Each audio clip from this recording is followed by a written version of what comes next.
Good morning. I have Senator Black with us today. What's been in the news recently is these protests in Iran, and the kind of the rhetoric that's coming out of both the Trump administration as well as people within the Israeli government, which is very interesting, and as well some of the comments from the Iranian government as well. There's a lot to catch up on because this is pretty much has started a little after Christmas, and it's kind of trickled on to today, where it seems like it has kind of dissipated, and there's a lot to catch up on. So I want to pass it to Senator Black to start us off. Good morning. Good morning, Morgan. Well, we're in the process of watching an enormous tragedy unfold for people in Iran. Unnecessary, as these things often are. What we have is, if you go back to this 12-day war where Israel and the United States launched a sort of an unprovoked attack against Iran and killed a great number of people, over 1,000 killed, almost 6,000 wounded. Assassinations where Mossad had managed to target great number of Iranian officials, military officers, scientists, and they just went out and just mercilessly slaughtered them. And then the United States followed up. We bombed and destroyed a more limited list of targets. So in any event, when that happened, it was a tremendous victory for Israel. They had managed to very much infiltrate the Iranian population, to put Mossad agents really throughout the country, and so it left this image that somehow Israel had achieved a great deal, and the United States was sort of crowing about how we had, ended the nuclear program and so forth. Well, we report on the show the actions that Iran had taken, and they very promptly went out. They identified a great number of spies in their midst, executed a bunch of them. We don't know the exact numbers, but I suspect that they were very tough in what they did. The thing that was quite visible that they did is they had a large number of Afghan immigrants who had crossed the border principally for economic reasons to come into Iran, people who had no loyalty whatsoever to Iran, to their culture and that sort of thing. And the shock of the 12-day war was sufficient that the Iranian government had the power, the wherewithal to go ahead and to force the Afghan migrants out of the country. 1.5 million people were removed from the country in a fairly short order, which tells you that there was a great deal of political power behind that movement. Now, then that brings us to this current event where I think the Israeli and the American intelligence agencies greatly failed to recognize the political will that was apparent by the Iranian government in being able to crack down on potential spy networks. And so it seems highly likely that now this latest event was triggered initially by a tremendous burst of inflation in Iran, which caused a lot of a lot of angst among the public because people were trying to make ends meet, and and it, the protest started off as a protest against the inflation and the economy. I'm just guessing, knowing the way that Mossad operates and knowing the way intelligence organizations operate historically. My guess is that Israel flooded Iran with fake currency. You'll recall that this is what happened to the colonies during the American Revolution, where the British ran a very massive, very skillful operation where they counterfeited the currency, which was called the Continental, and they flooded the states, colonies with this fake currency, and they caused enormous economic disruption within the emerging United States, and it was so bad that by the end of the Revolutionary War, there was a common saying that, this is not worth a continental. In other words, that's the continental currency was the most worthless thing that you could find. The thing that caused that inflation, of course, war does cause inflation, but what really was at the heart of it was the British undercover agents creating the counterfeit currency and flooding the market. And if you print more currency, you get more inflation. It's fairly simple. So I would say that the Israelis almost certainly flooded Iran with counterfeit currency. There's nothing in print to support that, but a simple logic. So there was this burst of enormous inflation. There has been inflation in the past. And then what happened? I think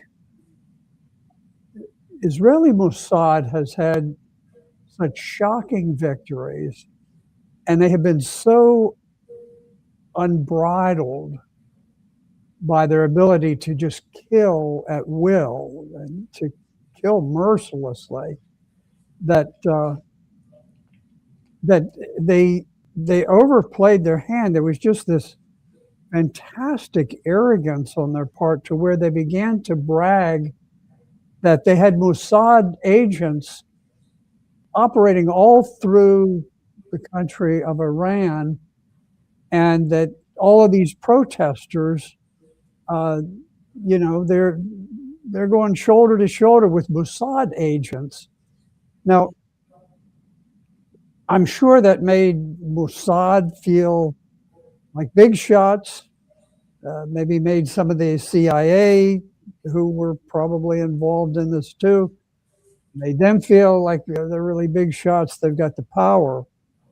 The problem is, there is it has been a very genuine protest movement in Iran of people who want changes in their government.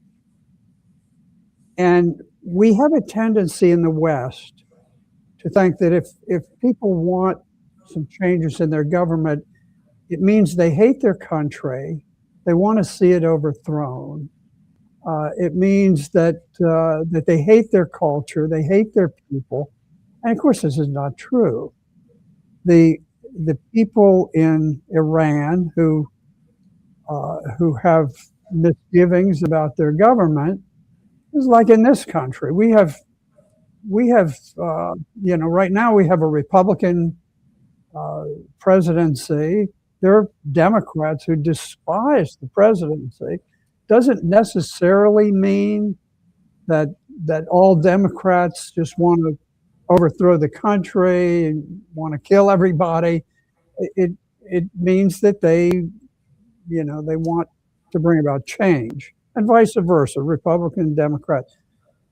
We have difficulty grasping this as Westerners. We tend to think of foreigners as having a different set of a different way of reasoning about things, and it's just a very foolish concept that we have. But in any event, so you have these protests. The economic protests grew rapidly, certainly with the inspiration of Mossad agents, and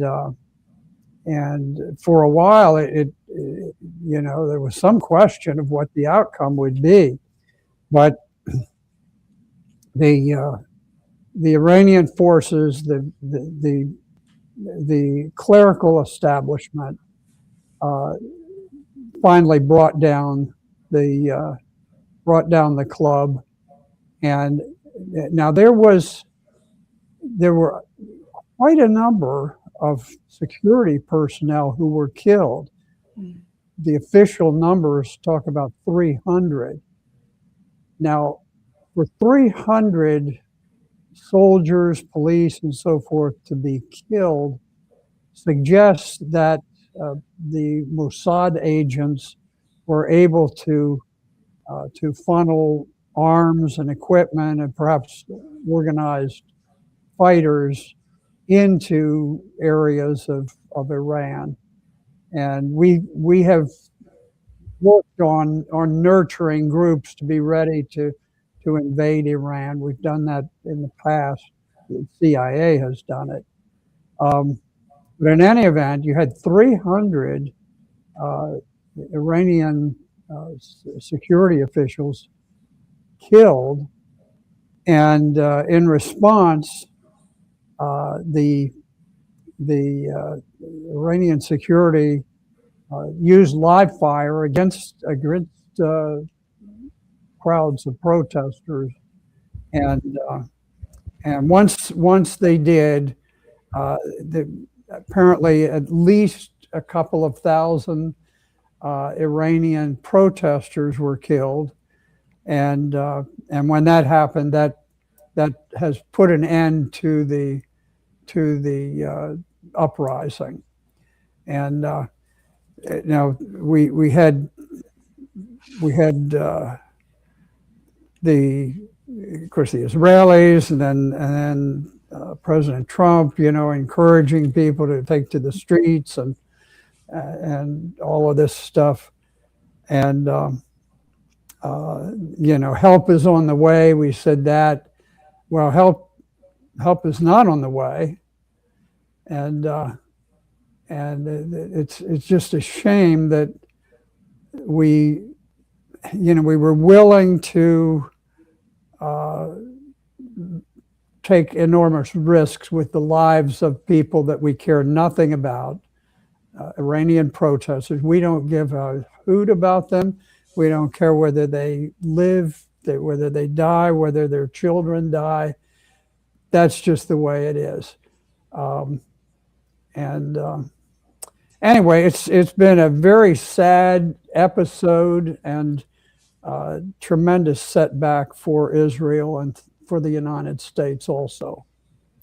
Yeah, I think it's very important that you made that correction and setting the stage prior to just after Christmas. This 12-day war does play a very important part in understanding the full story of what's truly going on, especially with how some of the Iranian citizens feel. We had discussed this in length, probably I think backstage last week. There's this documentary. It's a very good documentary called Iran: The Last Game, where it speaks to kind of the history of what led to the paranoia in people in Iran specifically, to Western influence and intelligence operations that happen in their country. So they're very perceptible, and they are against that sort of action. I think that's very important to add to the story as well, given kind of the psychological operation that we saw Mossad and American leaders taking. I'll add this kind of tweet to the screen right now, which was from Mike Pompeo on January 2nd,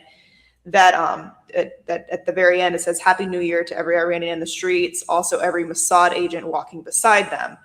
So there was this very blatant, explicit mention that Mossad was interlinked into these operations. We have The arrogance, Morgan, the arrogance of Israeli intelligence is just breathtaking. And if I certainly have never taken any position for or against the Iranian government, for or against the people who want to bring about change. I'm just an observer in what's going on. But I have to say, let's say that I had favored change in the government or something like that, the last thing in the world that I would want is, if I were heading up some organization in Iran and I had managed to bring out hundreds of thousands of people in hopes of bringing about change, the last thing in the world that I would want is to have the Israelis out there touting, saying, "Oh yeah, we got our spies all over the place in the midst of these protesters, and we've got Mossad agents who want to destroy your country, destroy your culture, destroy your institutions, destroy your economy. They're with you." I mean, I would just say, "Oh my gosh, why did you do that?" Yeah. A part of me was, we had speculated last week that it seemed like that was also a psychological operation its own for the Iranian government to kind of take violent action. That's kind of what I speculated. But there was this report in, let's see, do I have it on the screen? Yes, by TRT World, where Iran summons a lot of the European ambassadors to watch some of the instances that they caught on film of these so-called protesters. I can play a little bit of it here. Let's see. Yeah, I got it muted. It's just kind of like a catchy music. It doesn't have any audio, but it captures video of people, civilians, with weapons, shooting, I would presume, at the security guards and armed officials. Oh, yeah. And so they asked for the European officials to go and take that back to their leaders to try and retract some of the narrative building that had been taking place of Iran's, murdering protesters, where these are more akin to riots.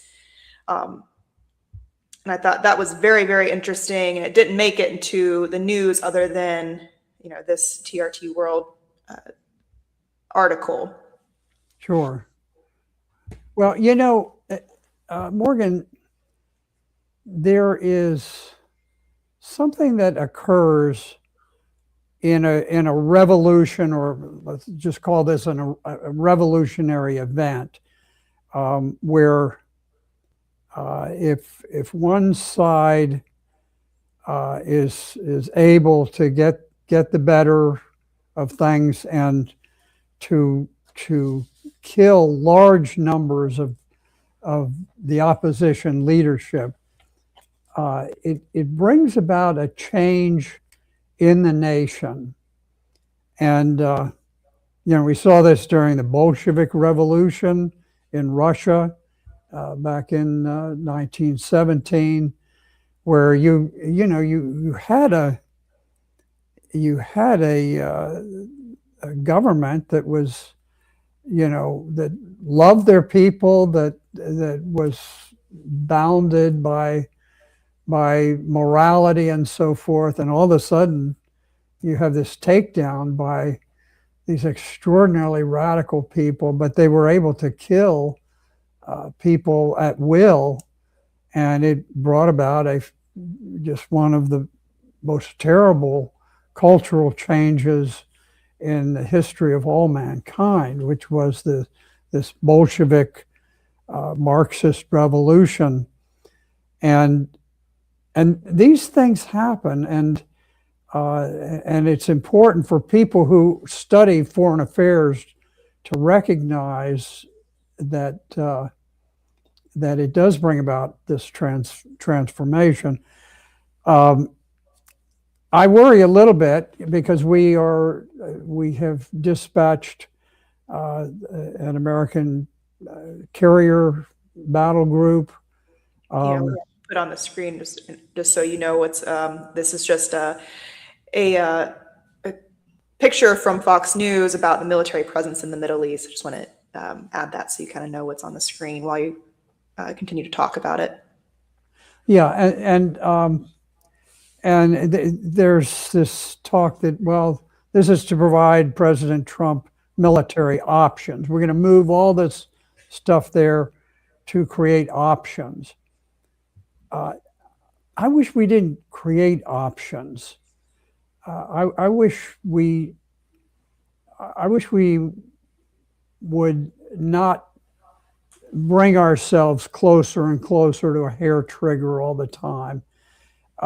One thing that I worry about is the people who have taken power now in Iran are the people who are the most fiercely aggressive. These are the people who have emerged within the Iranian government hierarchy are the people who have said, we're going to crush this, and this is existential. We are going to either live or die based on how aggressive we are. And what we need to be aware of is that during the 12-day war, when Iran responded to the attacks on them, they did it in a pro forma fashion where they fired a bunch of drones, and then they notified the United States. The United States is able to shoot them all down, and nobody's hurt. But it made them feel like we're doing something.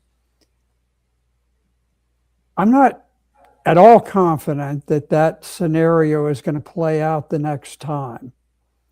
And I worry, because I spent 32 years in uniform, wearing the Marine Corps uniform and then the uniform of an Army JAG officer. And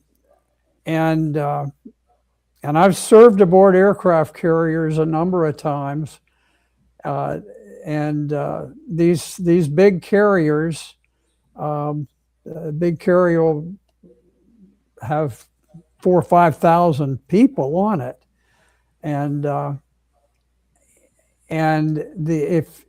if Iran were to swarm one American carrier with a large number of hypersonic missiles and just fire everything they've got in 1 or 2, 3 quick successions,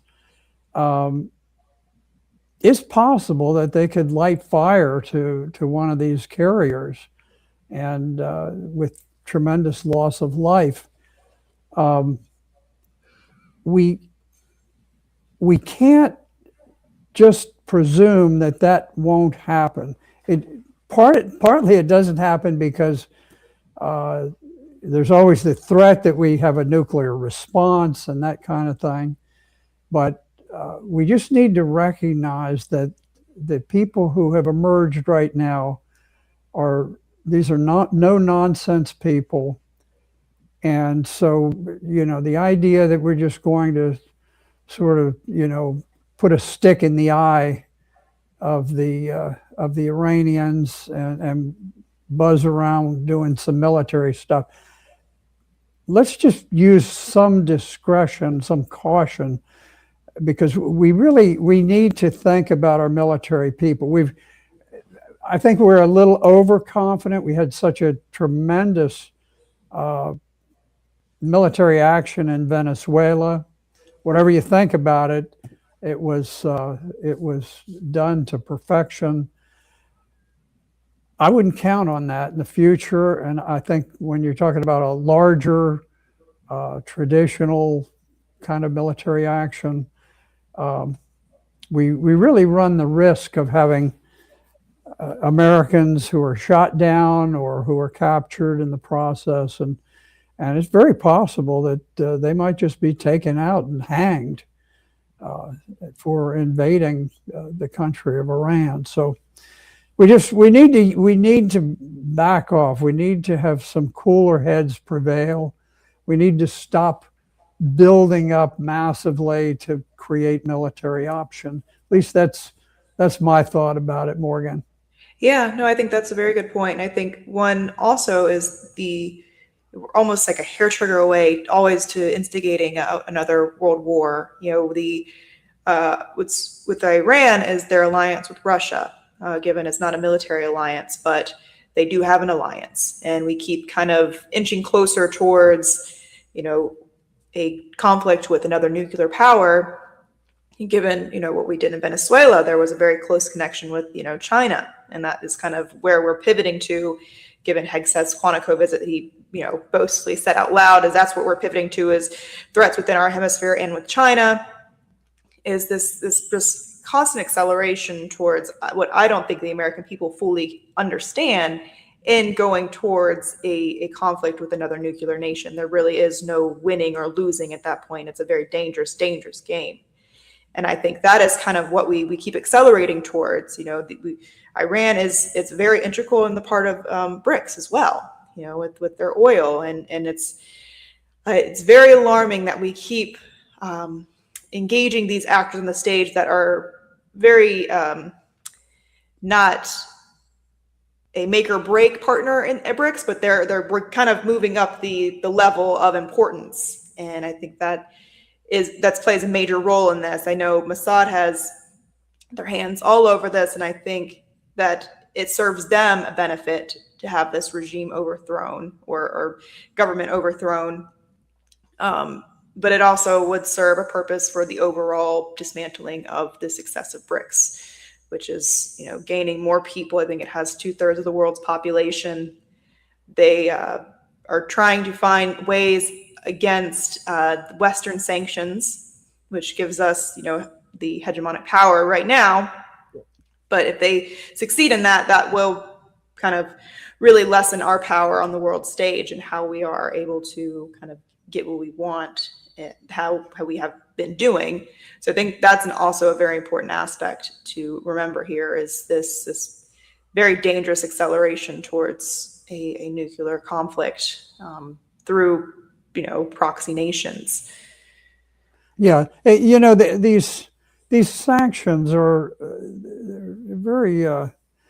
they're very nasty things, because we essentially impose naval blockades on nations, and then we declare, look how they've failed. Their economies don't work because they're corrupt and this and that. But if you're blockaded, your economy is going to fail. It's just that simple. So we use the failure of the economy after we sanction it as a justification for why we should be able to overthrow the government. Mm-hmm. And we've done this with Cuba. We did it with Venezuela. We've done it with Iran. So many places. I mean, we're sanctioning everybody on the planet right now, and it's just a very unhealthy thing, because it sort of provides its own provocation towards war. You sanction, and then you criticize the country because they're having economic difficulties that you created. And now that's not to say that some of these countries wouldn't have economic difficulties on their own, because maybe their government deserves to be changed. Maybe it's not good, but nobody can tell. Once sanctions are on, you look at Syria. Syria When we attacked them initially in 2011, they had a beautifully balanced economy. They had a nice export economy, nice imports. They were industrialized. They had agriculture. It was really a perfectly balanced place. The country was very harmonious. Um, People were very, very happy. They weren't rich, but they were quietly prosperous.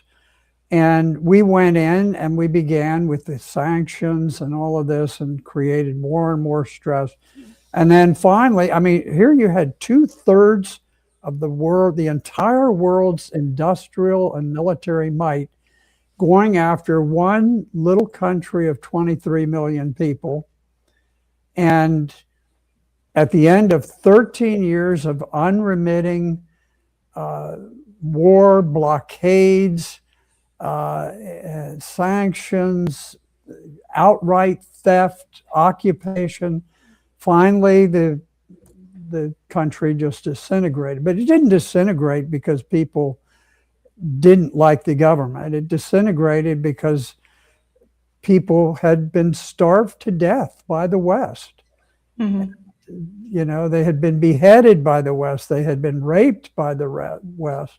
I'm not saying there were a couple of little things. I'm saying tens of thousands of people were beheaded by Western agents. Hundreds of thousands of Syrian women were raped by Al-Qaeda jihadists, the people who we've now put in power there. And it shows the inner strength, the moral strength of that country, of Syria, that it was able to hold itself together for as long as it did. But it just shows that any country, if it's blockaded long enough, it can be brought down. But I see no virtue whatsoever in doing that to any country or to any people. It's cruel. It's immoral to do that to people. And to what purpose? What earthly thing do we gain from all of the bloodshed and the destruction that we keep imposing around the world? Yes, the Lancet, they did a study and they concluded that the U.S. sanctions ultimately end in, you're talking civilians. You're not talking about their leaders or the people that we deem to be, holding account to why we're putting these sanctions on them in the first place.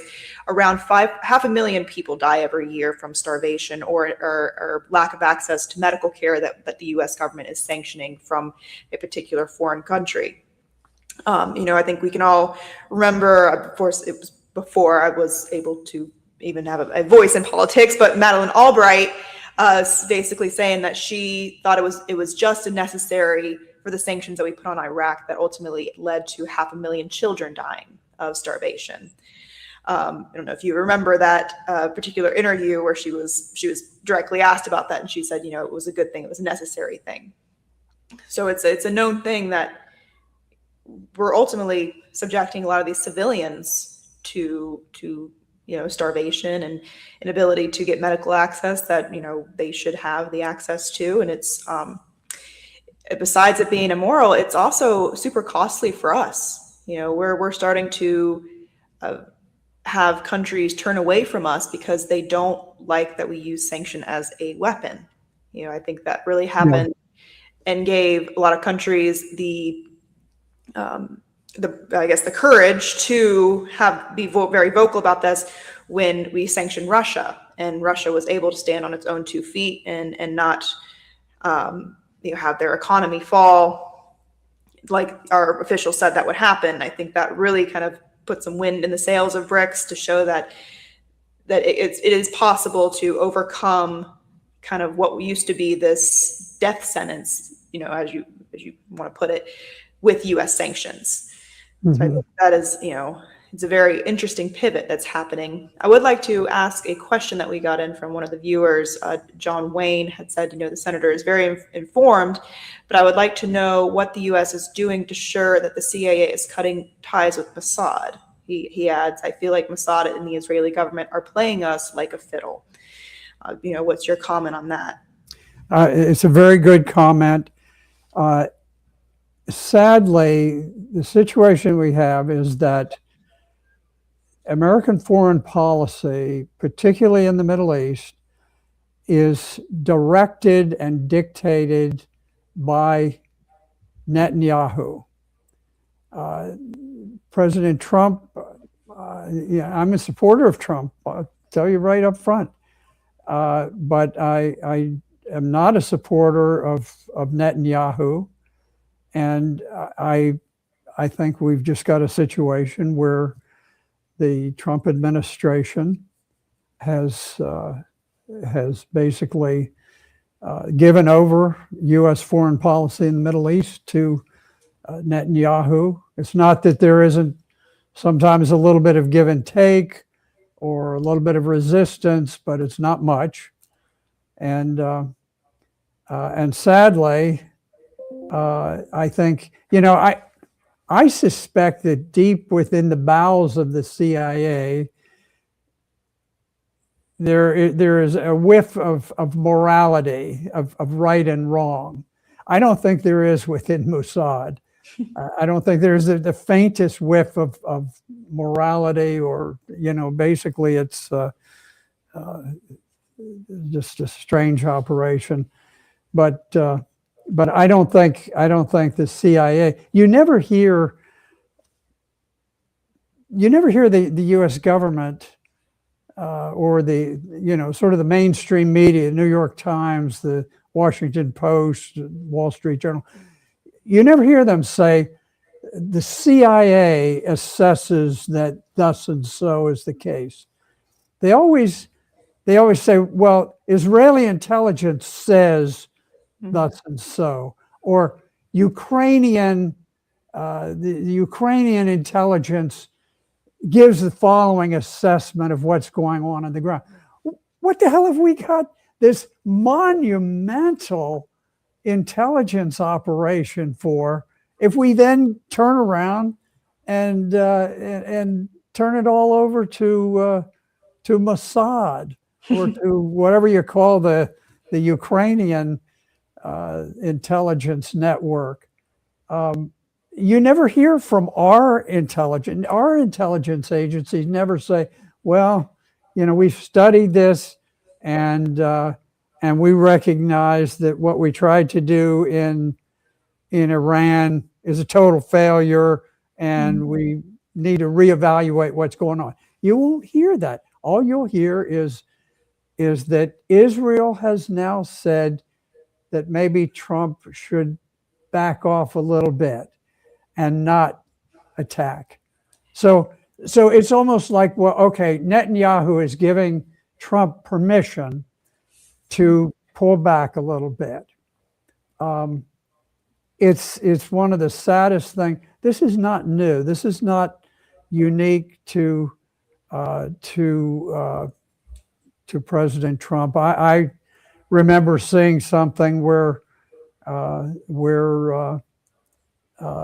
President Reagan was publicly humiliated on public television by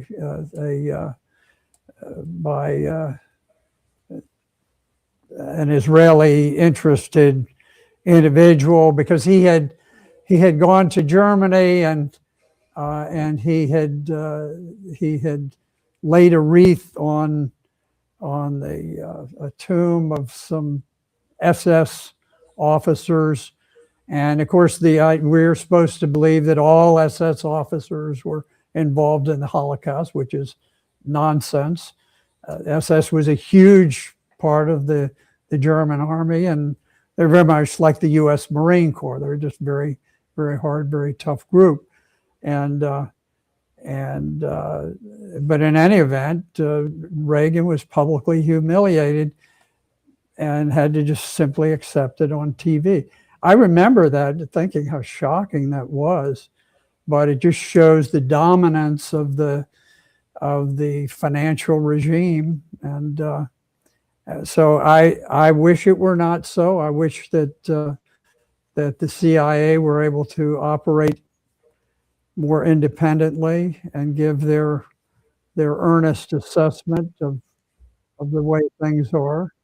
I think they probably would be more balanced if they were allowed to make an independent assessment that might conflict with the Israeli assessment. But Yeah, I mean, I think it's an important assessment to add to the, you're saying that the mainstream media, they don't boost kind of boost the, the CIA lines, but there was the 2025 CIA threat assessment that we've spoken about on the show, but on the screen, that would actually, at the time, if we had our media pushing this, and instead of the Israeli intelligence line that they kept pushing that got us into the 12-day war, were our own threat assessment from the CIA, stated very clearly that Iran is not building a nuclear weapon. That was kind of like the main reason why they told us that we needed to get in there. But this is our own, intelligence agencies,